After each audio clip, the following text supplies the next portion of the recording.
Assalamualaikum warahmatullahi wabarakatuh.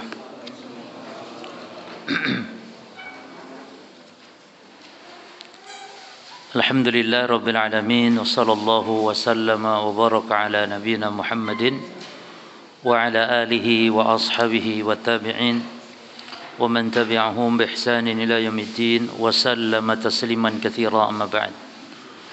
Para ikhwan dan akhwat kaum muslimin wal muslimat azzakumullah, kita menyelingi bahasan kitab Al-Wajiz dengan kitab Tauhid yang disyarah oleh Asy-Syaikh Shalih bin Fauzan bin Abdullah Al-Fauzan hafizahullah taala, yaitu kitab Al-Mulakhas fi Syarhi Kitab Tauhid, yaitu ringkasan di dalam penjelasan kitab Tauhid. Di antara kelebihan kitab Al-Mulakhas ini adalah bahasannya mudah di dalam menjelaskan matan kitab Tauhid. Ya, jadi bahasanya mudah sehingga lebih bagus untuk para pemula dalam memahami mempelajari kitab Tauhid.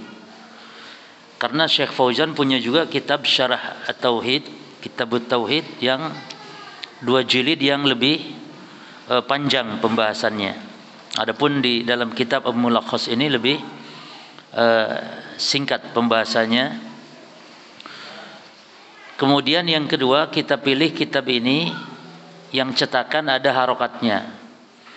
Jadi kalau cetakan yang ada harokatnya ini memudahkan bagi kita yang tidak atau belum belajar bahasa Arab, sehingga bisa kita untuk membaca, memahami. Dan saya anjurkan bagi para jamaah yang yang belum bisa berbahasa Arab atau membaca kitab berbahasa Arab, maka dianjurkan untuk membaca kitab-kitab terjemah, kitab-kitab Arab tapi yang ada harokatnya seperti kitab ini. Oleh karena itu kita pilihkan kitab yang ada harokatnya ini. Tapi para jamaah sekalian, kita langsung masuk di halaman yang ke-12 di pembahasan isi daripada kitab, ya. Di situ ada sejarah penulis kitab Tauhid yaitu Syekh Muhammad bin Abdul Wahhab, dan juga ada mukaddimah dari Syekh Fauzan. Namun kita tidak baca, tapi langsung kepada pembahasan kitab Tauhidnya di halaman yang ke-12. Taib. Kitab At-Tauhid itu semuanya sekitar 63 bab para jemaah. Semuanya sekitar 60 bab lebih, ya, 62 atau 63 tergantung penomoran. Karena sebagian ulama di awal itu gak disebut bab 1, tapi itu disebutnya itu mukaddimah. Jadi bab yang pertama itu adalah bab fadli tauhid wa ma yukaffiru minadz-dzunub. Bab tentang keutamaan tauhid, dan di antara keutamaan adalah pengguguran dosa. Itu bab 1. Sebagian ulama memberikan penomoran itu bab 1 itu ya di mukaddimahnya itu bab 1 sudah. Kitab Tauhid itu bab 1. Berarti bab fadli tauhid, keutamaan tauhid, itu bab yang atau bab yang kedua. Enggak masalah para jemaah sekalian, mau itu mukaddimah ataupun dianggap sebagai bab 1. Jadi ada khilaf ulama dalam penetapan mukaddimah atau bab 1. Yang jelas kitab Tauhid ini babnya sekitar 60-an lebih. Ya, menjelaskan tentang tauhid dan memfokuskan dalam tauhid ibadah atau tauhid al-uluhiyah. Ada pembahasan tauhid asma wa sifat atau tauhid rububiyah, cuma itu pembahasan secara global. Adapun detail tentang pembahasan di kitab tauhid adalah kitab tauhid yang membahas tauhid al-ibadah, yuraqiz fi tauhid al-ibadah. Dan Syekh Muhammad bin Abdul Wahhab rahimahullah taala dalam kitab tauhid ini menjelaskan hakikat tauhid itu dengan lawannya, yaitu dengan kesyirikan-kesyirikan. Ya. Jadi dijelaskan banyaknya di dalam kitab ini tentang detail kesyirikan-kesyirikan, sehingga seorang muslim bisa memahami hakikat tauhid, sehingga tahu bahwa hakikat tauhid adalah menjauhi lawannya, itu kesyirikan, sehingga bisa menjauhinya. Itu sekilas tentang kitab tauhid. Dan di antara keistimewaan kitab tauhid adalah kitab yang barokah karena banyak dari sejak zaman penulisnya sampai zaman kita sekarang, dan entah sampai kapan Allah Maha tahu, yaitu banyak dikaji dipelajari oleh para ulama, oleh para penuntut ilmu, dan oleh kaum muslimin secara umum, sehingga yang mensyarahnya ini sampai ratusan ulama dari zaman ke zaman, dan akan terus bertambah tentunya dengan hadirnya tumbuh para ulama-ulama setelah zaman kita nanti. Jadi keberkahan kitab ditampakkan dengan banyaknya para ulama yang mensyarahnya. Nah, di antara yang kita kaji, yang kita bahas adalah syarah dari Syekh Shalih bin Fauzan Ibn Abdullah Al-Fauzan hafizallahu taala. Hampir semua ulama ahli sunnah mensyarah kitab ini. Berarti menunjukkan para ulama kita memberikan perhatian penuh kepada kitab tauhid. Ya. Tidaklah dianggap sebagai penuntut ilmu yang sejati kalau dia tidak mengenal, apalagi ya, tidak membaca, tidak pernah mempelajari, apalagi tidak mengenal sama sekali kitab At-Tauhid. Itu kitab yang sangat berharga, kitab yang sangat bermanfaat bagi Islam dan kaum muslimin. Taib, jadi kita masuk di muqaddimah, atau ulama menyebut bab yang pertama, itu Kitabut Tauhid. Qala al-muallif rahimahullah taala Kitabut Tauhid. Ya. Di dalam bab ini muallif, yaitu Syekhul Islam Muhammad ibn Abdul Wahhab rahimahullah, menjelaskan tentang urgensi tauhid, tentang pentingnya tauhid, tentang kewajiban tauhid. Urgensi tauhid, ya, tentang kewajiban tauhid, dan tentang kedudukan tauhid. Akan dijelaskan nanti satu persatu sebagaimana dalil-dalil yang dibawakan dalam bab ini. Dan kitab tauhid ini jamaah, isinya enggak ada selain dalil Quran, sunnah, akwal atau perkataan para salaf. Ya. Jadi tidak ada perkataan, yakni bahkan perkataan ulama itu juga sedikit. Jadi isinya ayat-ayat Al-Quran, hadis-hadis Nabi yang berkaitan tentang masalah tauhid atau yang berkaitan tentang masalah kesyirikan. Nah, di bab ini beliau membawakan satu firman Allah, ya, surah Az-Zariyat ayat 56 ini yang pertama. Nah, wa qaulullahi ta'ala wa ma khalaqtul jinna wal insa illa liya'budun. Nah, itu matannya. Dan Allah Ta'ala berfirman, atau Allah Ta'ala berfirman, atau firman Allah Ta'ala, wa ma khalaqtul jinna wal insa illa liya'budun. Dan tidaklah aku ciptakan jin dan manusia kecuali untuk beribadah. Kaitan ayat ini dengan bab kita, itu Kitabut Tauhid. Urgensi pentingnya tauhid, bahwasanya hikmah diciptakannya jin dan manusia adalah untuk bertauhid.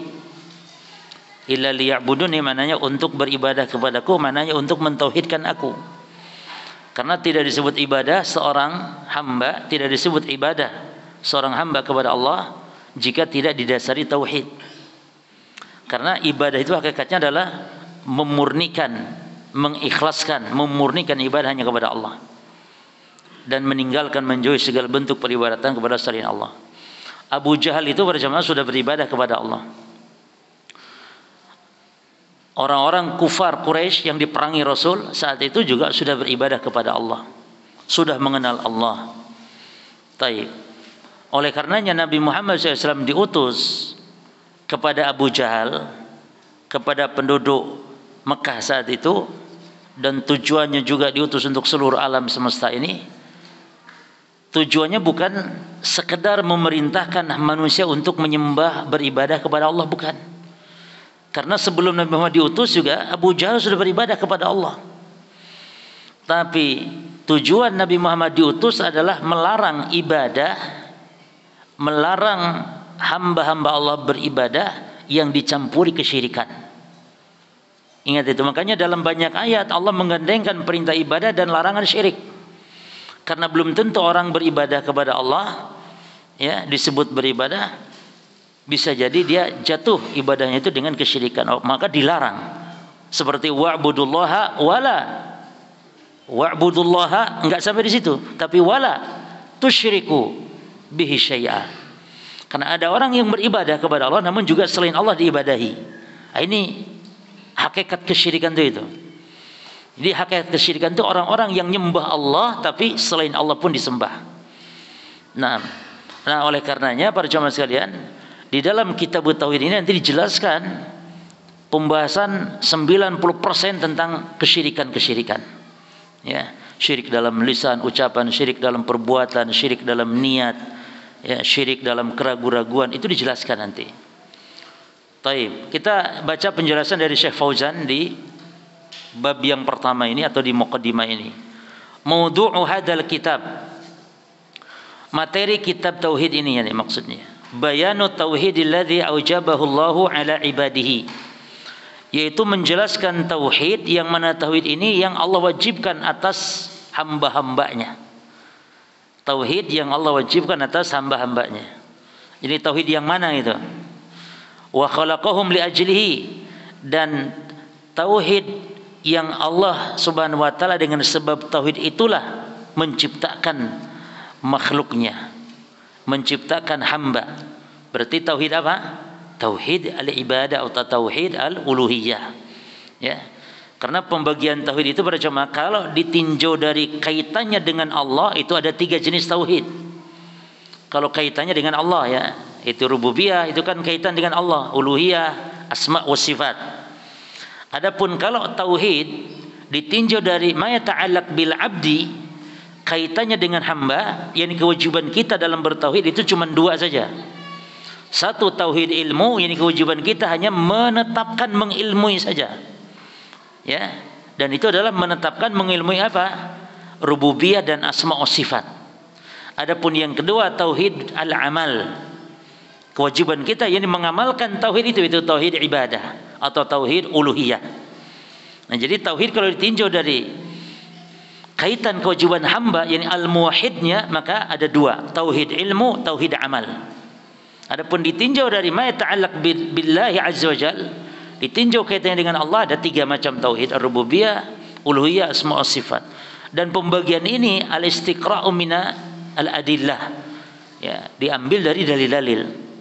Contoh dalam Al-Fatihah itu tidak lepas dari 3 jenis tauhid itu. Ketika kita mengatakan alhamdulillahi rabbil alamin, itu tauhid. Ya, Ar-Rahmanir Rahim tauhid. Tauhid.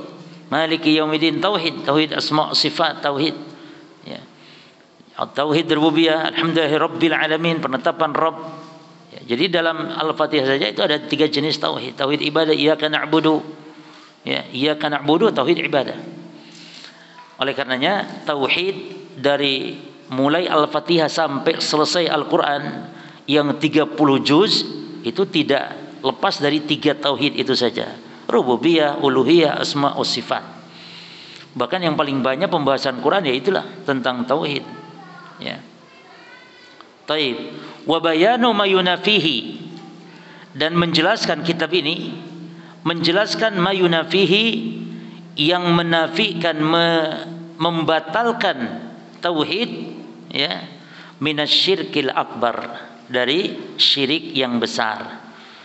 Jadi tauhid itu bisa lenyap dengan syirik besar, au yunafi kamalahul wajib, atau menjelaskan dalam kitab ini adalah segala hal yang menafikan kesempurnaan tauhid yang wajib. Awil mustahabba, atau yang menafikan kesempurnaan tauhid yang mustahab. Saya bagi dulu sekarang. Tauhid itu bisa lenyap, bisa hilang, bisa batal dengan syirik besar. Syirik yang besar ya jemaah. Dan tauhid bisa hilang kesempurnaannya saja. Tidak lenyap dasarnya tapi hilang kesempurnaannya. Dan kesempurnaan tauhid ada 2 macam. Ada kesempurnaan yang wajib, ada kesempurnaan yang mustahab, yang tidak wajib, yakni al-mustahab. Kesempurnaan yang mustahab. Taib. Apa yang menghilangkan kesempurnaan tauhid yang wajib? Yaitu dosa dan maksiat atau meninggalkan kewajiban. Ya jemaah, termasuk syirik kecil. Jadi syirik kecil itu bukan melenyapkan tauhid, bukan melenyapkan iman, syirik kecil itu, tapi hanya menghilangkan kesempurnaan. Tapi kesempurnaan yang mana? Yang wajib. Syirik kecil, dosa besar, berzina, mabuk, itu menghilangkan kesempurnaan, bukan melenyapkan, menghilangkan kesempurnaan tauhid yang wajib. Lalu yang sunnah bagaimana coba? Orang yang meninggalkan hal-hal yang sunnah, meninggalkan sholat malam, meninggalkan sholat rawatib, itu orang telah menghilangkan kesempurnaan tauhidnya, tapi kesempurnaan yang sunnah. Jelas ya? Jadi kesempurnaan tauhid bisa hilang, kesempurnaan tauhid ya, dengan amal-amal, yaitu dosa. Kalau dosanya itu dosa besar ya, kesyirikan yang kecil, maka itu melenyapkan kesempurnaan yang wajib. Adapun kalau meninggalkan yang namanya ibadah-ibadah sunnah, dia tidak berdosa, tapi tauhidnya pun menjadi berkurang kesempurnaannya. Maka orang yang sempurna tauhidnya ya juga meninggalkan yang haram, ya, mengamalkan yang wajib-wajib, dan juga begitu juga mengamalkan yang sunnah-sunnah, ya, yang tidak wajib diamalkan, sholat malam, puasa sunnah.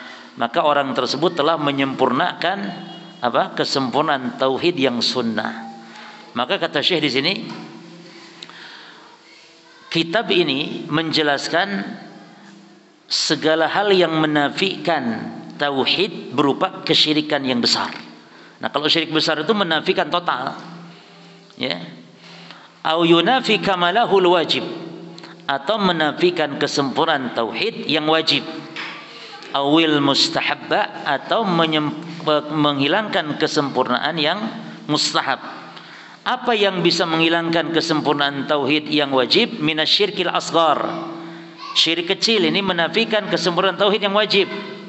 Al-bidah, kebid'ahan, termasuk kemaksiatan.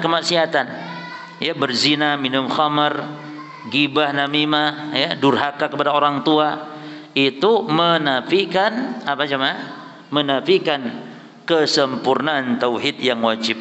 Adapun yang menafikan kesempurnaan tauhid yang sunnah, yaitu orang yang meninggalkan amalan-amalan sunnah. Ya, tidak mau tahajud, tidak mau sholat sunnah, sholat duha.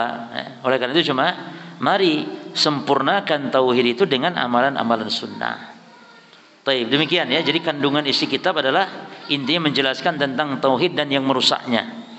Baik yang merusak aslinya, dasarnya, atau yang merusak kesempurnaannya. Baik. Lalu wa makna kitabut tauhid, kan ya? Kitab masdar kataba bermakna jamaah. Jadi kitab itu dia adalah masdar dari kataba, ya, yaktubu. Kitaban. Maknanya yakni jamaah, artinya mengumpulkan. Maka kalau kita baca ada kitabus shalah, berarti kumpulan pembahasan salat. Kitabus saum atau kitabus siyam, kumpulan tentang pembahasan puasa. Wah, kata seperti ini. Kitabut tauhid berarti kumpulan pembahasan tentang tauhid. Wal kitabatu bil qalami, termasuk kitabah. Kitab itu kan tulisan. Kitabah bil qalam, tulisan dengan pena. Maka itu juga maknanya berarti mengumpulkan, itu jamul huruf wal kalimat, mengumpulkan huruf-huruf dan kata-kata. Sehingga kataba, menulis itu secara bahasa artinya mengumpulkan. Orang sedang menulis berarti mengumpulkan huruf-huruf, kata-kata sehingga menjadi sebuah kalimat. Nah, itulah menulis kataba. Kitab juga begitu, maknanya kumpulan. At-tauhid, nah berarti kitabut tauhid. Adapun wat tauhid masdar wahada, yuwahhidu tauhidan. Bentuk masdar dari kata wahada, yuwahhidu. Apa artinya? Ay ja'alahu wahidan, menjadikan sesuatu satu. Itulah arti tauhid, yakni menjadikan satu. Maka mentauhidkan Allah maknanya berarti menjadikan Allah satu-satunya, tidak ada duanya, satu-satunya hanya Allah yang disembah, yang diibadahi. Demikian tauhid. Makanya tauhid itu adalah pembahasan yang khusus tentang Allah saja. Ya. Ilmu tauhid, jadi ilmu tentang pembahasan tentang Allah, zat Allah, sifat-sifat Allah, itu. Beda dengan akidah. Kalau akidah ini ilmu yang menyeluruh, umum. berkaitan tentang rukun iman dan pokok-pokok agama yang lain. Jadi kalau akidah itu lebih umum dari tauhid. Setiap akidah belum tentu tauhid, tapi kalau tauhid pasti akidah. Seperti itu hubungannya. Taib. Jadi akidah atau tauhid ini sebuah nama yang kadang tauhid disebut akidah, akidah disebut tauhid. Kenapa tauhid disebut akidah? Atau kenapa akidah diistilahkan dengan tauhid juga? Ya, walaupun perbedaannya tadi itu. Jadi kalau akidah ilmu mencakup tentang rukun iman, tentang pokok-pokok agama. Tapi kalau tauhid ilmu tentang Allah, tentang mengesahkan Allah. Taib. Sekarang kenapa akidah disebut tauhid? Ini maknanya berarti akidah disebut tauhid itu dengan sesuatu ilmu yang ada dalam akidah yang paling afdal, yang paling utamanya itu tentang tauhid Allah. Jadi sesuatu dinamakan dengan sesuatu yang paling inti. Seperti sholat dinamakan ruku, karena ruku inti daripada amaliyah sholat. Demikian pula kenapa akidah disebut tauhid, karena tauhid adalah salah satu ilmu dalam akidah yang paling inti. Manusia disebut leher. Ya, manusia disebut leher. Kalau kita doa Allahumma atik riqabana minan nar.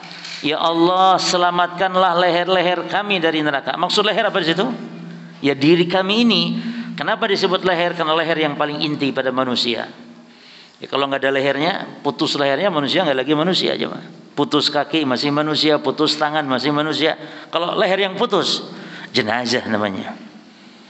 Maka sesuatu kadang dinamakan dengan yang paling intinya.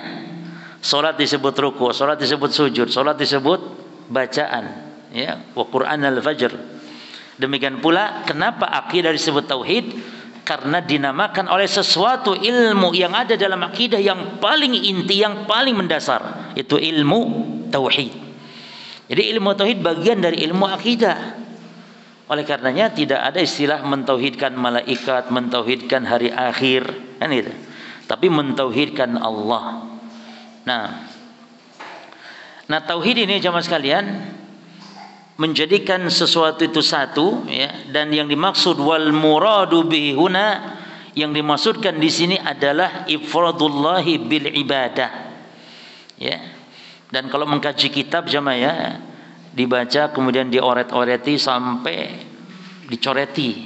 Jadi jangan eman-eman kalau ada kitab dicoreti saja dengan pena atau dengan pensil, ya. Dan juga terkadang saya juga kalau belajar, yang dulu kita belajar oretan-oretan itu masih ada. Nah ketika kita ngajar santri, mengamalkan ilmu dengan mengajar kepada santri, itu menggunakan kitab yang dulu kita pelajari, sehingga oretan itu masih ada, tidak hilang. Beda dengan kita menulis, ya, misal di kertas lain bisa aja hilang, tapi kalau di bukunya, di kitabnya langsung tidak akan hilang para jemaah. Jadi yang kita ajarkan itu pula yang dulu kita belajar, yani masih ada catatan-catatannya. Taib. Jadi yang dimaksud tauhid di sini para jemaah, ai wal muradu bi huna ifradullahi bil ibadah, mengesahkan Allah dalam beribadah. Jadi tauhid itu kalau diartikan secara mutlak maka maknanya adalah ifradullahi taala bil ibadah, mengesahkan Allah dalam beribadah. Adapun kalau tauhid makna secara umum adalah ifradullahi ta'ala bima yakhtasu bihi subhanahu wa ta'ala. Ini mengesahkan Allah yang menjadi kehususan Allah.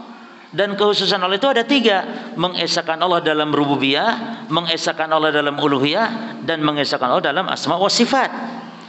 Ini kalau maknanya secara umum. Tapi kalau diartikan secara mutlak, secara khusus, tauhid yang dimaksud adalah mengesahkan Allah dalam ibadah. Kenapa tidak dalam rububiyah? Karena kalau dalam rububiyah Abu Jahal pun sudah mentauhidkan Allah. Jadi Abu Jahal itu bertauhid, tapi dalam rububiyah. Ya. Jadi Abu Jahal meyakini, mengimani bahwa hanya Allah satu-satunya zat yang telah menciptakan, menghidupkan, mematikan. Ini kan tauhid ini namanya. Kalau kita katakan Abu Jahal bertauhid rububiyah, bukan berarti kita mengatakan Abu Jahal itu orang yang beriman kepada Allah, tidak. Karena iman kepada Allah bukan hanya dengan rububiyah, tapi yang paling inti iman kepada Allah dengan tauhid ibadah ini para jemaah. Makanya iman kepada Allah tidak akan sempurna, bahkan tidak sah iman kepada Allah kecuali dengan iman terhadap 4 hal. Dan ini Abu Jahal tidak punya ini. Kita insya Allah punya 4 hal ini. Maka Abu Jahal hanya beriman kepada hanya 1 atau 2 poin dari 4 ini, sehingga tidak sah imannya Abu Jahal kepada Allah. Iman kepada Allah mencakup iman kepada 4 hal. Apa yang pertama? Al-iman biwujudillah. Iman kepada adanya Allah. Ini iblis pun beriman. Abu Jahal beriman adanya Allah. Dan ini tidak cukup orang disebut mukmin. Yang kedua, al-iman bi rububiyatihi ta'ala, beriman kepada rububiyah Allah, yakni meyakini, mengimani hanya Allah satu-satunya zat yang telah menciptakan, menghidupkan, mematikan, memberi rezeki, mengatur alam semesta ini. Dan itu juga diimani oleh Abu Jahal. Berarti Abu Jahal mukmin? Tidak. Abu Jahal mentauhidkan Allah di dalam rububiyah, tapi dia tidak disebut sebagai orang yang beriman. Ya. Atau kalau mau kita katakan iman kepada rububiyah Allah betul, tapi dia tidak beriman kepada yang ketiga, yaitu al-iman bi uluhiyatihi ta'ala, mengimani apa jemaah? Uluhiyah Allah Subhanahu wa taala. Ini meyakini bahwa Allah lah satu-satunya zat yang berhak diibadahi. Nah, ini Abu Jahal enggak mau. Makanya Abu Jahal mengatakan, orang-orang musyrikin mengatakan, ini kok aneh sekali katanya. Masa nyembah hanya Allah satu saja? Gitu. Ini dianggap aneh oleh orang-orang musyrikin. Maka mereka tidak mau mengesahkan Allah, mentauhidkan Allah dalam ibadah. Ini mereka maunya Allah diibadahi, selain Allah juga diibadahi. Sehingga Abu Jahal disebut orang musyrik. Allah disembah, selain Allah pun disembah. Walaupun dia beriman kepada rububiyah Allah, walaupun dia bertauhid dalam rububiyah, tapi tidak dikatakan beriman. Jadi dikatakan orang yang bertauhid karena dia berbuat syirik dengan menyekutukan Allah dalam beribadah. Yang keempat, al-iman bil asma'i was sifat, beriman dengan nama dan sifat Allah, yaitu dengan menetapkan nama dan sifat apa yang Allah tetapkan dalam Quran, atau menetapkan nama dan sifat apa yang ditetapkan oleh Nabi dalam hadis, dengan tanpa menyelewengkan, tanpa membagaimanakan, tanpa menafikan, dan tanpa menyerupakannya dengan makhluk. Demikian para jemaah, iman kepada Allah mencakup iman kepada 4 hal. Ya, jadi banyak di kalangan kita iman kepada Allah, percaya adanya Allah. La keliru. Orang kafir juga, Abu Jahal itu orang kafir, disebut kafir, percaya adanya Allah. Iblis percaya adanya Allah. Tapi Allah menyebut aba wastakbara wa kana minal kafirin. Iblis termasuk orang kafir, padahal dia beriman adanya Allah. Maka iman kepada Allah tidak cukup dengan iman adanya Allah atau iman kepada Allah pencipta, pengatur, pemberi rezeki, tidak. Tapi beriman yang paling inti adalah iman kepada uluhiyah, meyakini hanya Allah zat satu-satunya yang wajib diibadahi. Terus kemudian firman Allah Ta'ala, wa ma khalaqtu, aku telah menciptakan. Nah, al-khalqu, apa arti al-khalqu jemaah? Syekh mengatakan ini penting nih, kata beliau, ibda'u syai' min ghairi aslin wala ihtidain. yakni yang disebut mencipta, yang ini penciptaan disandarkan kepada Allah, karena juga makhluk disebut pencipta jemaah. Contoh Jepang itu pencipta. Jepang pencipta kendaraan, ya, mobil. Itu disebut Jepang itu pencipta. Nah, sekarang Allah juga disebut pencipta. Maka bedanya kalau penciptaan yang dimaksudkan adalah penciptaan disandarkan kepada Allah, ini dia maknanya, yaitu ibda'u syai', mengadakan sesuatu, min ghairi aslin wala ihtidain, yang dulunya itu enggak ada asalnya. Nah, jadi penciptaan yang sempurna itu mengadakan yang sesuatu dulunya itu enggak ada. Al-ijad, mewujudkan, mengadakan. Adapun pencipta kalau disandarkan kepada makhluk seperti tadi Jepang mencipta. Jepang artinya mencipta adalah at-takwin. Artinya menyusun sesuatu yang sudah ada. Sudah ada besinya, sudah ada alat-alatnya yang Allah ciptakan. Jadi kalau manusia disebut mencipta, seperti tukang lemari, apa namanya? Tukang lemari apa namanya? Ya wis tukangnya kan gitu ya. Tukang. Jadi tukang, Kalau dalam bahasa Arab najjar itu tukang mebel, ya. tukang mebel menciptakan lemari. Bukan mengadakan, tapi menyusun. Hanya sekedar menyusun dia. Kayunya sudah ada, Allah ciptakan, alat semua sudah ada, lalu dia menyusunnya. Nah, inilah penciptaan yang disandarkan kepada makhluk, bedanya dengan penciptaan yang disandarkan kepada Allah. Ya, taib. Lalu al-jinna wal insa. Al-jinna, ya, jin dan manusia, illa liya'budun. Taib, liya'budun artinya untuk beribadah kepadaku. Syekh mengatakan al-ibadah fil lughah at-tadallul wal khudu'. Ibadah kalau secara bahasa ditinjau dari perbuatannya secara bahasa, ibadah itu artinya merendahkan, ya, atau menghinakan diri. Wal khudu' dan ketundukan. Jadi penjenengan sekarang sedang merendahkan diri sekarang ini. Dengan jenengan ke masjid, belajar menuntut ilmu, salat maghrib lalu disambung belajar menuntut ilmu, jenengan ini ditinjau dari perbuatannya ini sedang merendahkan diri di hadapan Allah, sedang menundukkan diri, sedang tunduk kepada Allah. Semua ibadah begitu. Kalau kita sedang beribadah, maknanya sedang menundukkan diri kepada Allah. Itulah ibadah ditinjau dari perbuatannya. Adapun kalau ditinjau dari objeknya, perbuatan, yakni objeknya ibadah itu apa, macam-macamnya ibadah itu apa, maka setiap yang dicintai Allah itu ibadah. Setiap yang diperintah Allah itu ibadah. Ya. Maka dari mana kita tahu sesuatu itu ibadah? Sesuatu tahu ibadah itu kita tahu dari apa yang diperintah Allah dan yang dicintai Allah. Ini definisi kata Syekh di sini. Ismun jami'un lima yuhibbuhullah wa yardahu minal aqwali wal a'mali adh-dhahirati wal batinah. Yani setiap ungkapan yang mencakup apa yang dicintai Allah, diridhoi Allah, perbuatan atau perkataan, baik lahir ataupun batin. Berarti ada perbuatan batin, ada perkataan batin, ada perkataan lahir lisan, ada perbuatan lahir yaitu anggota badan. Nah, semua itu perkataan, perbuatan baik lahir ataupun batin yang dicintai dan diridhai Allah, itulah ibadah. Gampang para jemaah. Gampang. Sesuatu disebut ibadah itu lihat Allah merintahkan enggak? Allah mencintai tidak? Ya. Kalau Allah memerintahkan, Allah mencintai, maka itulah ibadah. Berarti sesuatu yang Allah benci itu maksiat namanya, bukan ibadah. Contohnya apa? Kebid'ahan contohnya. Contohnya kebid'ahan. Allah benci, Allah murka, diancam neraka orang yang berbuat bid'ah. Jadi bid'ah itu bukan ibadah, bid'ah itu maksiat. Makanya kata Imam Sufyan Tsauri, al-bid'atu ahabu ila iblis minal ma'siyah li'anna al-ma'siyah yutabu minha wal bid'atu la yutabu minha. Bid'ah itu lebih dicintai iblis daripada maksiat, karena maksiat ditobati, kalau bid'ah tidak ditobati. Jadi angel tobatnya pelaku bid'ah itu angel. Makanya diantara bahaya bid'ah dia mati sul khotimah.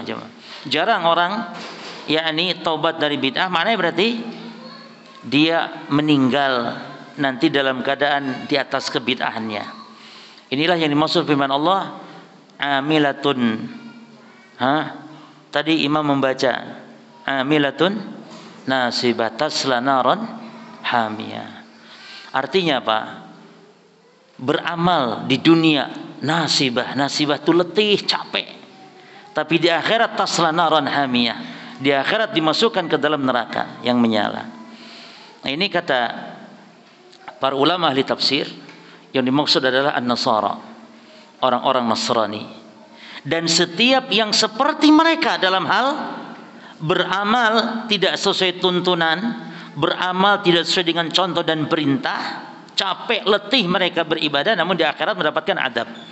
Inilah seperti orang-orang Nasrani, dan setiap yang itu mereka dari kalangan pelaku bid'ah dari kalangan umat Islam. Jelas ya? Jadi ayat bukan untuk Nasara saja, tapi siapapun umat Islam yang mengikuti jejak mereka. Ya. Bedanya Yahudi dengan Nasrani apa? Kalau Yahudi berilmu tapi tidak mau amal, kalau Nasara beramal tanpa ilmu. Dan sama halnya dengan firman Allah di akhir surah Al-Kahfi, "Qul hal nunabbiukum bil akhsarina amala alladzina dhalla sa'yuhum fil hayati dunya wa hum yahsabuna annahum yuhsinuna sun'a." Katakan Muhammad, maukah kami beritahukan kepada orang yang paling merugi amalannya? Siapa mereka?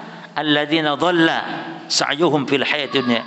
Ini yang mereka beramal sesat ketika di dunia, namun mereka menyangka ada di atas kebaikan. Ini bahayanya. Wahum yahsabuna annahum yuhsinuna sun'a. Namun mereka menyangka ada di atas kebenaran.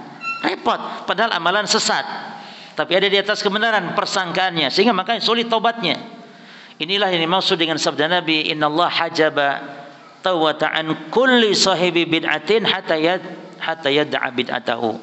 Sesungguhnya Allah menghijabi, menutupi tobat seluruh pelaku bid'ah sampai dia tinggalkan kebid'ahannya. Ya, jadi bukan artinya Allah enggak nerima tobat ahli bid'ah, bukan. Tapi ahli bid'ah itu angel, sulit, ya. Orang yang paling angel yang muka bumi itu ahli bid'ah. Dikasih dalil itu ditolaknya. Yang justru dalil akan menghantarkan kepada kebenaran, ditolaknya. Ahli bid'ah itu dengan paling anti dalil, itu paling anti cuma. Wis pokoknya ngene yang ngene sampai mati wis ngene. Itu paling angel. Disodorkan dalil malah membantah, menolaknya. Makanya tidak ada manusia yang paling ruwet, paling angel adalah pelaku kebid'ahan, dan itu bahayanya di atas maksiat. Lebih setingkat di atas dosa besar pada jam bid'ah itu. Bahaya. Taib. Nah, jadi ibadah adalah apa yang dicintai Allah, bukan apa yang dibenci Allah. Ibadah adalah segala sesuatu yang dicintai, diperintah oleh Allah, diridhoi oleh Allah, baik perkataan atau perbuatan. Taib. Ayat ini para jamaah, wa ma khalaqtul jinna wal insa illa liya'budun. Perhatikan, wal ma'na al-ijmali lil ayah. Jadi metode penyusunannya beliau ini bagus, kitab ini.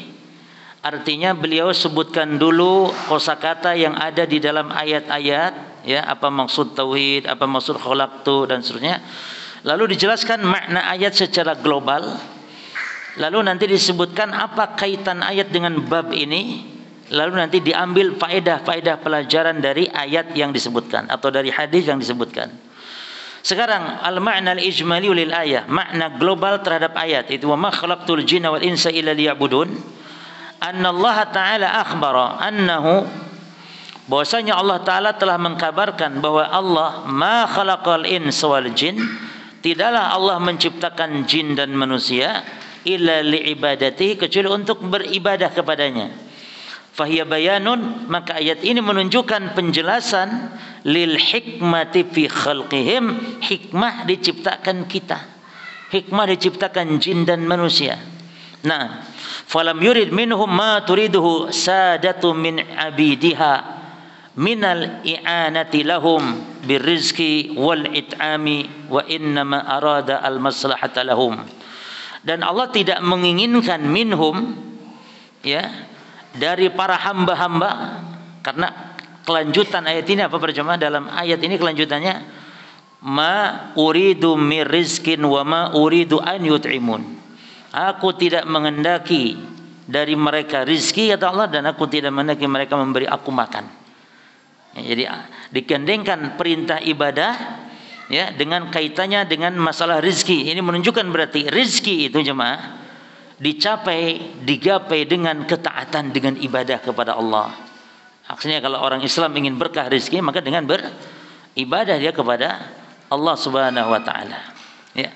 Jadi Allah tidak menghendaki dari mereka, dari hamba-hamba, yakni ma turiduhu sadatu min abidiha. Tidak sebagaimana menghendakinya sang sada itu, sang tuan gitu, dari budaknya. Ya, kalau tuan yang memiliki budak, dia menghendaki budaknya itu untuk memberi makan dengan cara budaknya itu kerja, kan gitu. Kalau seorang tuan menghendaki dari budaknya apa? Makanan, karena kerja budaknya dipekerjakan. Nah, adapun Allah tidak seperti itu. Minal i'anati lahum, dengan cara memberi bantuan kepada mereka, berizki berupa rizki, wal itam makanan. Wa inna ma arada, akan tapi Allah Subhanahu wa taala menghendaki, yakni ketika Allah memerintahkan ibadah kepada hamba, bukan Allah butuh dari hamba, tapi justru hamba yang butuh kemaslahatan dalam beribadah tersebut. Wa inna ma aradal maslahata lahum, hanya saja Allah menghendaki dengan memerintahkan ibadah itu, bertauhid itu, agar hamba mendapatkan kemaslahatan. Ya, apa masalahnya para jemaah? Banyak sekali. Allah memberi rahmat, Allah memasukkan ke dalam surga, hidup menjadi tenang, ya kan gitu. Orang beribadah tenang hidup. Banyak sekarang orang minum pil tenang gitu cuma. Karena galau minum obat tenang. kita orang Islam dengan ibadah. Ala bidzikrillahi tatmainnu al-qulub. Ketahuilah hanya dengan berzikir dan zikir yang maknanya umum ibadah, hati menjadi tenang. Jadi maslahat bagi kita ibadah ini. Taib. Sekarang apa kaitan ayat dengan bab? Wa munasabatul ayati lil bab. Kaitan ayat ini dengan bab kita. Apa bab ini judulnya tadi? Kitabut Tauhid. Yang sebagian para ulama mengatakan ini muqaddimah. Sebagian mengatakan ini bab yang pertama. Tidak masalah. Yang penting apa kaitan ayat dengan bab kita? Annaha tadullu ala wujubit tauhid. Bahwasanya ayat menunjukkan atas wajibnya bertauhid. Alladzi huwa ifradullahi bil ibadah. Yang mana tauhid adalah mengesahkan Allah dalam beribadah. Baik, para jemaah sekalian, mengkaji kajian tauhid, ya, terkadang ada sebagian orang yang kurang semangat, tidak seperti mengkaji kajian-kajian yang bukan bahasan tauhid. Dari segi mana ini para jemaah? Dari segi bahwasanya syaitan sendiri, ya, paling benci dengan kajian-kajian tauhid. Maka syaitan akan selalu menghalang-halangi manusia dari mengkaji tauhid. Maka di antara ikhwan ada yang begitu juga. Kadang-kadang belenger, naik haji tauhid katanya belenger. Ya. Jadi sehingga dia kalau materi lain semangat para jemaah. Ya, ini juga diantara penyakit ya di dalam kita belajar ilmu. Di antara penyakitnya itu adalah kalau disodorkan materi-materi tauhid nolak. Kadang-kadang panitia juga gitu. Sering kepada kita itu, Ustaz tolong isi kajian. Materinya terserah Ustaz. Nah, terus tak kasih ini materi ini pembatal-pembatal Islam. Oh, jangan Ustaz. Oh, lain. Jadi dia pilih yang lain. Apalagi bahasan di antara bahaya kesyirikan misalnya, itu tidak mau materi itu, ganti yang lain. Apa biasanya? Ya, keindahan poligami misalnya. Nah, itu malah senang itu. Keindahan poligami atau poligami sejuta makna, ya. Masyaallah. Baik. Intinya materi lain pokoknya oke, tapi giliran materi tauhid. Padahal para jemaah kita ini yang dikenal sudah istilahnya ngaji sunnah, ya, sudah alhamdulillah kadang ada yang sudah puluhan tahun, tapi rincian pembahasan akidah, rincian detail pembahasan tauhid kadang-kadang kurang dikuasai atau kurang begitu memahami. Ini keliru para jemaah. Makanya harus terstruktur ngaji akidah tauhid itu sebenarnya. Khatamkan yakni kitab dari mulai kecil, ya, mukhtasarat usul salasah khatam, qawaidul arba khatam, nawaqidul Islam, ya. Terus nanti kitabut tauhid. Setelah itu terus insyaallah orang akan menjadi paham detail tentang masalah ini. Dan banyak usul sittah, 6 prinsip beragama itu juga kitab yang harus minimal pernah dibaca, ya, dipelajari oleh setiap ahli sunnah. Bahasan-bahasan seperti itu. Taib. Adzan, fadhal. Nah.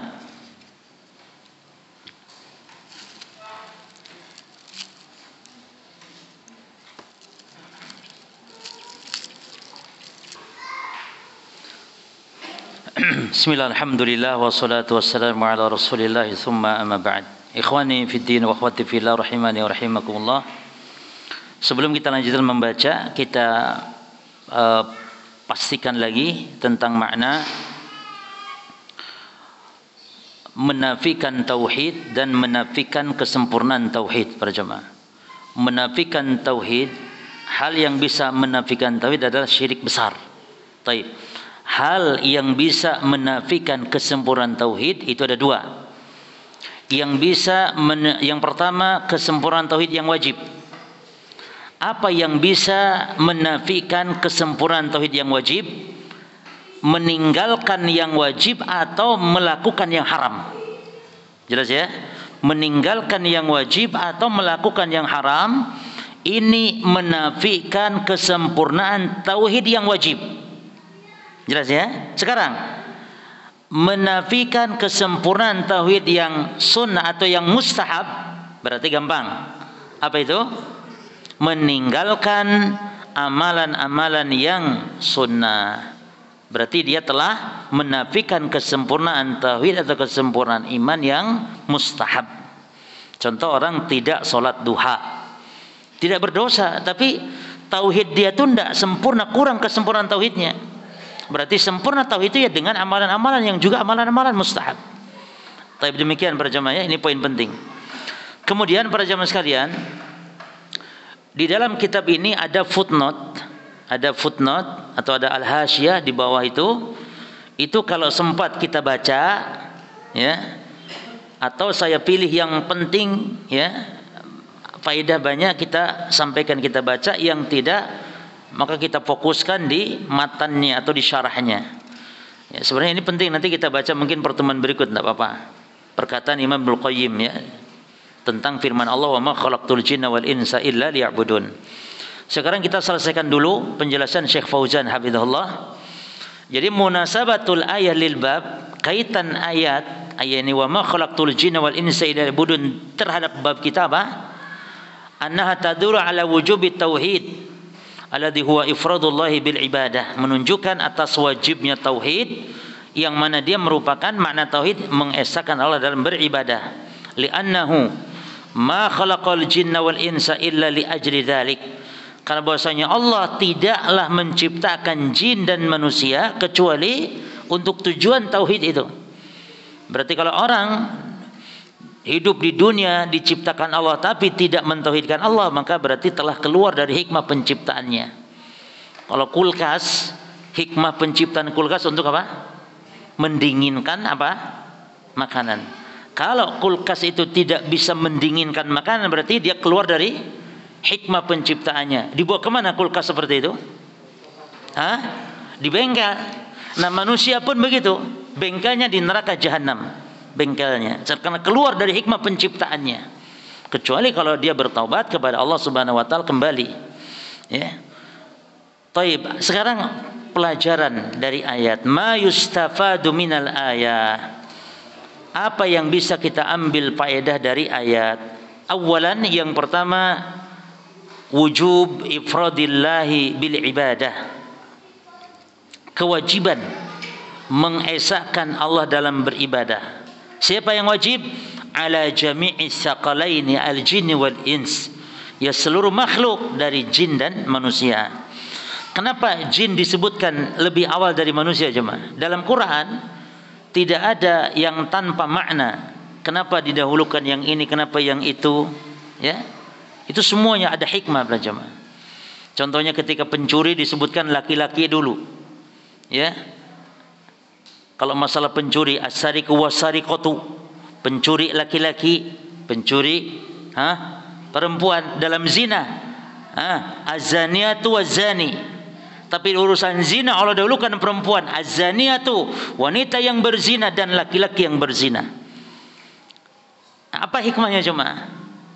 Kenapa didahulukan kalau pencurian laki-laki? Karena kebanyakan yang banyak melakukan pencurian, aksi pencurian kaum laki-laki dibanding kaum perempuan. Sebaliknya, kalau dalam urusan berzina, banyak sebab-sebab zina itu muncul dari kaum perempuan. Ya, jadi sebenarnya kaum perempuan yang sudah merajalela, yang mengumbar aurat, ya, banyak membuat fitnah. Maka dalam Islam kan perempuan itu ditutup jalan-jalannya, nggak boleh pamer aurat, nggak boleh keluar pakai parfum. Ini kan dalam rangka untuk supaya tidak merusak, menimbulkan fitnah. Ya, dan sekarang banyak wanita jadikan korban, jemaah. Iklan apa macam-macam itu kan perempuan. Iklan oli loh, jemaah. Apa urusannya dengan perempuan? Iklan oli perempuan. Saya pernah lewat di Surabaya, di situ iklan di Jalan Insinyur Soekarno, jemaah, dekat hotel yang tinggi itu. Kita lihat tuh iklan kasur apa ya, kayak spring bed gitu, kasur. Iklan perempuan lagi siap-siap gitu, jemaah, dengan pakaian yang merangsang. Itu masih ono kaitannya, walaupun itu tidak pantas, tapi ono kaitannya gitu, jemaah. Berarti monggo pakai kasur ini, insya Allah bulan madunya nyaman, kan gitu maknanya. Ya, tapi ini oli loh, jemaah. Apa kaitannya dengan perempuan terbuka auratnya gitu? Oli, ya, oli mesin gitu, jemaah. Apa coba apa istilah filosofinya? Filosofinya. Taib. Ala kulli hal banyak. Jadi fitnah. Makanya kata Nabi, ma taraktu ba'di fitnatan adara ala rijali minan nisa. Aku tidak tinggalkan fitnah, yani tidak ada fitnah sepeninggalku, kata Nabi, yang lebih berat bagi kaum laki-laki dari fitnah wanita. Taib. Makanya dalam Islam dibolehkan poligami ini untuk supaya menghindari fitnah-fitnah tadi. Ya. Kalau tidak boleh poligami, wah repot jemaah. Akhirnya perzinahan merajalela. Jadi hikmah poligami, perzinahan, yakni meredam perzinahan sehingga menjadi halal. Cuman aneh bin ajaib, ada seorang ibu-ibu jemaah. Saya dengar sendiri, ya. Kalau bojo saya mendingan jajan ke perempuan nakal daripada kawin lagi katanya. Na'udzubillah. Na'udzubillah. Itu ucapan kufur sebenarnya. Cuman karena jahil, ya, tidak boleh gitu. Jadi bojo saya mendingan jajan wes. Daripada apa? Daripada kawin lagi. Nah, ya mendingan kalaupun enggak dua-duanya kan itu jemaah. Ya jangan jajan, ya jangan poligami kan gitu harusnya. Itu ibu yang cerdas itu. Jangan poligami, ya jangan jajan. Ini itu. Baik. Masuk. Lo poligami lali balik mana jemaah? Cuma kita ini kebanyakan ngomong tok jemaah. Ngomong tok. Nah, apa namanya? Kenyataannya enggak ada. Ya. Al-muwahhid memang Masya Allah. Jadi laki-laki yang tidak kawin lagi itu namanya al-muwahhid secara bahasa. Ini orang yang bertauhid secara bahasa, tapi jemaah ya, al-muwahhid. Tapi kata Syekh Sulaiman hafizahullah, Sulaiman Ruhaili mengatakan al-muwahhid al-khaif, yakni ahli tauhid yang penakut katanya gitu. Tapi penakut jemaah ya, bukan penakut itu takut tidak berbuat adil. Bagus. Takut tidak mampu berbuat adil, bukan takut istri, takut tidak mampu berbuat adil. Terus, sojo kelamaan di poligami. Terus, yang ketiga, yang kedua, Taib, sekarang apa hikmah disebutkan jin terlebih dahulu? Karena penciptaan jin lebih dulu dari manusia, penciptaan jin juga lebih banyak dari manusia. Bukan masalah keutamaan. Tapi kalau didahulukan muhajirin daripada ansar, wasabiqunal awwaluna minal muhajirin wal ansar. Didahulukan muhajirin di situ apa? Karena keutamaan. Yang berhak didahulukan muhajirin dibanding ansar. Makanya sahabat tidak bisa mengalahkan, di sahabat ansar tidak bisa mengalahkan keutamaan sahabat muhajirin. Tetap bagaimanapun. Secara umum, ya jemaah ya. Secara umum jemaah. Tapi kalau secara afrod bisa jadi ada sahabat afrod pribadi orang ansar bisa saja mengalahkan sahabat muhajirin secara afrod. Tapi kalau secara umum tidak bisa. Muhajirin lebih unggul daripada sahabat ansar dalam hal fadilah dan keutamaan. Nah, jadi Al-Quran mendahulukan sesuatu itu ada sebab. Kenapa didahulukan yang ini? Kenapa dibelakangkan? Contoh dalam jin. Wa ma khalaqtul jinna wal ins. Nah, karena jin lebih dulu diciptakan oleh Allah daripada manusia. Taib, yang ketiga, bayanul hikmati min khalqil jinni wal ins. Faedah dari ayat adalah penjelasan hikmah diciptakannya jin dan manusia. Apa itu hikmahnya? Illa liya'budun. Wa ma'na ya'budun, perhatikan jemaah. Ibnu Abbas mengatakan kullu mawdu'in fil Quran u'budullah fa ma'nahu wahidullah. Setiap ada lafaz di Quran beribadahlah kepadaku, beribadahlah kepada Allah, maka artinya adalah tauhidkanlah Allah. Ya, jadi makna ibadah ya ini tauhid. Al-tsalits atau salisan yang ketiga, annal khaliqa huwa, ini penting ini. Tidaklah aku ciptakan jin dan manusia kecuali untuk beribadah kepadaku. Berarti bahwa al-khaliq yang telah menciptakan itu alladzi yastahiqul ibadah, yang berhak untuk diibadahi. Jadi kita berhak menyembah beribadah itu kepada yang telah menciptakan kita, bukan kepada zat yang enggak pernah menciptakan kita, yang enggak memberi rezeki kepada kita. Kan aneh.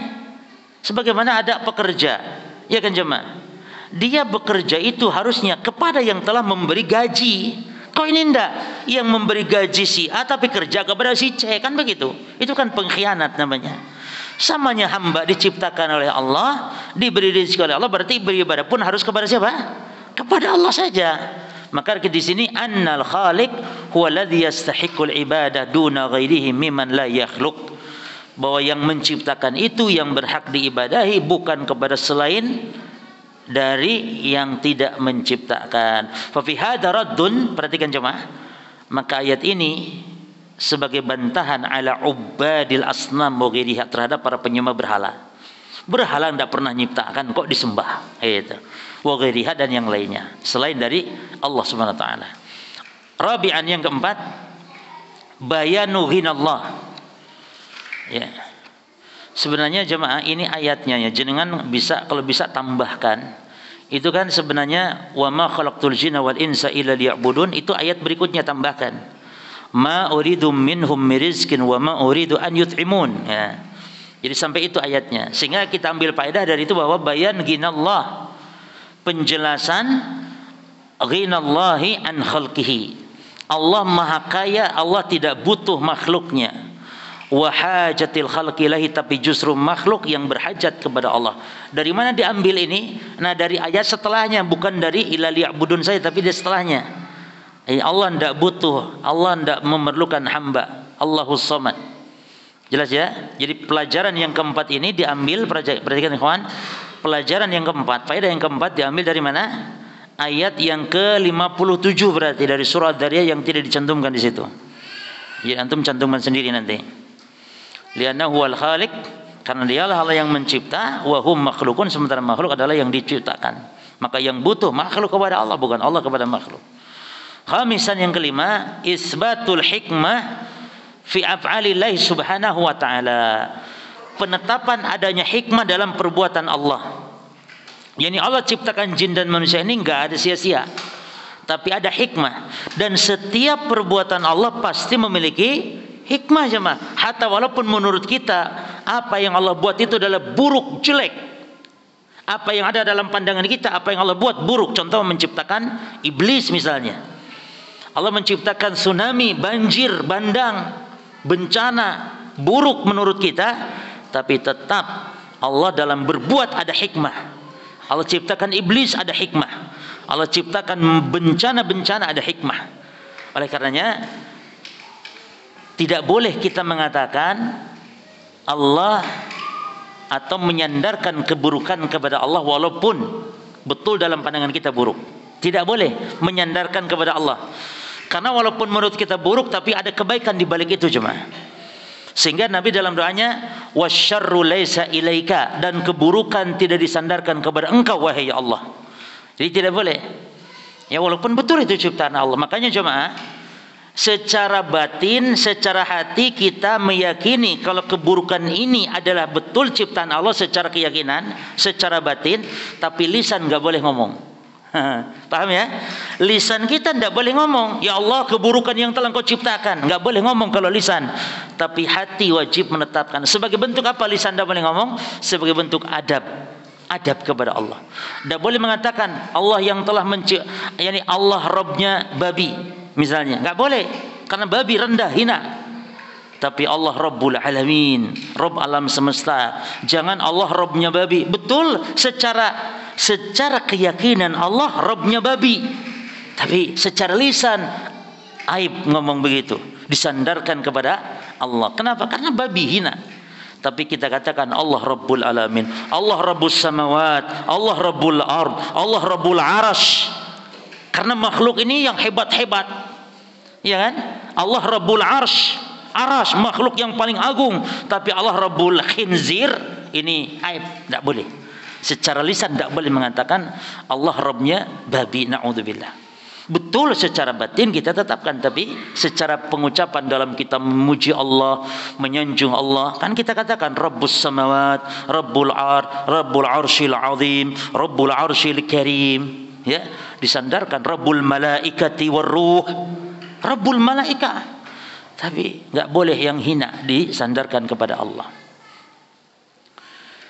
InsyaAllah pertemuan berikut ada catatan yang di bawah kita baca ya, perkataan Imam Ibnu Al-Qayyim rahimahullah. Tapi saya kira cukup insyaAllah. Ini yang bisa kita baca. Mudah-mudahan telaten ya membaca, karena para jemaah membaca kitab yakni untaian kalam-kalam ulama itu barokah, karena di dalamnya perkataan yang mengandung berkah, mengandung hikmah gitu. Maka bersabar ketika membaca kitab-kitab para ulama. Allah alam. Subhanakallahumma bihamdika asyhadu an la ilaha illa anta astaghfiruka wa atubu ilaik. Wassalamualaikum warahmatullahi wabarakatuh.